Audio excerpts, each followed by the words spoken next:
le farakely ve faravavy sa kely indrindra ampiray-tapo sa hoe izy rehetra mihitsy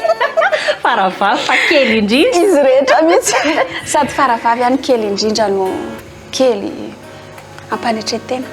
raha ho an'ny farakely manokana ohatratra olona ny andrindrana nilay hoe farakely eny amin'ny fiarahamonina sy hoe fiarakely eo amin'ny sehatra mozika tena za tena miezaka hoe ohatrany hoe fafabera tena hoe olona roa samihafa le izy satria rehefa eny ambony sehatra dia mpanakanto fa rehefa ty an-trano dia olon-tsotra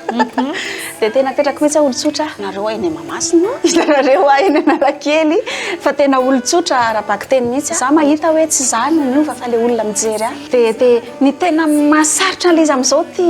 tambazotry ty tena manahirana be mihitsy any miara-miaina amin'izy ty amintsika lasa ohatrany hoe lasa règlement de compte tsika le any amin'ny Facebook sy any amin'ny réseaux sociaux